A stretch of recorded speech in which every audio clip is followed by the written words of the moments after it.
Hello everyone, welcome to RS my Telugu channel. ఇవాల్టి video వచ్చేసి పన్నీర్ పులావ్ ఎలా చేసుకోవాలో చూసేద్దాము. ఇంతకుముందు వీడియోలో ఆల్రెడీ హోమ్ మేడ్ పన్నీర్ ఎలా చేసుకోవాలో చూపించాను. సో ఆ వీడియో లింక్ అనేది డిస్క్రిప్షన్లో ఉంటుంది, ఒకసారి చెక్ చేయండి, లేదంటే ఛానల్లోకి వెళ్ళి చెక్ చేయండి. పన్నీర్ పులావ్ పర్ఫెక్ట్గా రావడానికి టిప్స్ అండ్ ట్రిక్స్ అండ్ అలాగే ఇంట్లో చేసిన పన్నీర్ని ఎలా స్టోర్ చేసుకోవాలి అనేవి కొన్ని టిప్స్ అనేవి ఈ వీడియోలోనే ఇంక్లూడ్ చేశాను. సో వీడియోని స్కిప్ చేయకుండా చివరి వరకు చూడండి.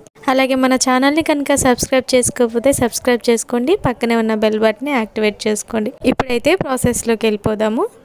ముందుగా ఒక కప్పు బియ్యం తీసుకొని శుభ్రంగా కడిగి ఒక హాఫ్ అన్ అవర్ నానబెట్టుకోవాలి. అండ్ పులావ్లో యూస్ చేసే వెజిటేబుల్స్ వచ్చేసి ఇక్కడ నేను ఆనియన్, క్యాప్సికమ్, పచ్చిమిర్చి, క్యారెట్, టమాటో ఒక్కొక్కటి తీసుకొని ఇలాగ సన్నగా తరిగి పక్కన పెట్టుకోవాలి.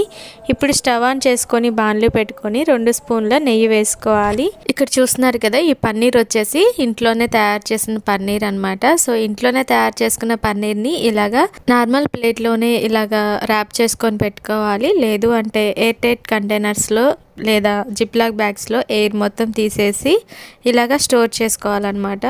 సో ఇప్పుడు నెయ్యి అనేది హీట్ అయిపోయింది. నెయ్యి హీట్ అయిన తర్వాత పన్నీర్ వేసుకోవాలి. అండ్ నెక్స్ట్ వచ్చేసి ఇందులోనే కొద్దిగా కారము, కొద్దిగా సాల్ట్ వేసుకొని లో ఫ్లేమ్లోనే ఎక్కువగా కలపకుండా ఒక 5 నిమిషాలు వేయించుకోవాలి. మధ్య మధ్యలో ఈ విధంగా కలుపుకుంటూ 5 నిమిషాల తర్వాత ప్లేట్లో తీసేసుకుందాము. ఇప్పుడు అదే ప్యాన్లో 2 స్పూన్ల ఆయిల్ వేసుకోవాలి. ఆయిల్ హీట్ అయిన తర్వాత చెక్క, లవంగం మొగ్గలు, అలాగే ఒక యాలకులు, బిర్యానీ ఆకు వేసుకోవాలి.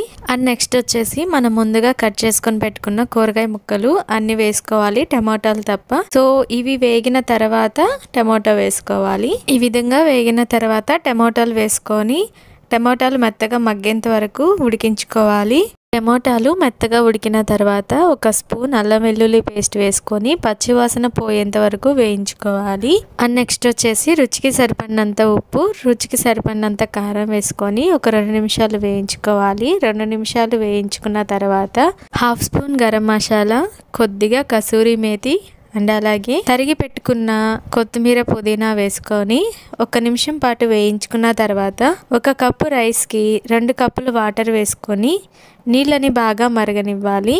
నీళ్లు బాగా మరిగిన తర్వాత 2-3 సార్లు శుభ్రంగా కడిగి అరగంట ముందు నానబెట్టుకున్న బియ్యాన్ని వాటర్ ఏమీ లేకుండా వంపేసి ఇలా మరుగుతున్న నీళ్ళలో వేసుకోవాలి. అండ్ నెక్స్ట్ వచ్చేసి 1 స్పూన్ నిమ్మరసం పిండుకోవాలి. ఇలాగా బిర్యానీ ఐటమ్స్ లేదా పులావ్ ఐటమ్స్ ఏమైనా చేస్తున్నప్పుడు ఇలా నిమ్మరసం వేసుకోవడం వల్ల రైస్ అనేది పొడి పొడిగా ఉడుకుతుంది. అండ్ ఇందులోనే మనం ముందుగా ఫ్రై చేసి పెట్టుకున్న పన్నీర్ ముక్కల్ని వేసుకోవాలి.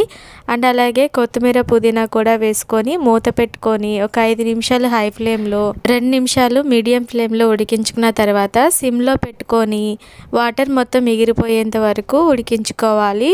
సో చూస్తున్నారు కదా, పన్నీర్ పులావ్ అనేది రెడీ అయిపోయింది. సో టేస్ట్ అయితే మాత్రం చాలా బాగుంటుంది. దీన్ని రైతాతో సర్వ్ చేసుకోవచ్చు లేదా ఆలూ కుర్మాతో కూడా టేస్ట్ బాగుంటుంది. సో ఈ వీడియో మీకు నచ్చినట్లయితే లైక్ చేయండి, షేర్ చేయండి. ఇలాంటి మరెన్నో వీడియోస్ కోసం ఛానల్ని సబ్స్క్రైబ్ చేసుకోండి. Thanks for watching this video. Thank you.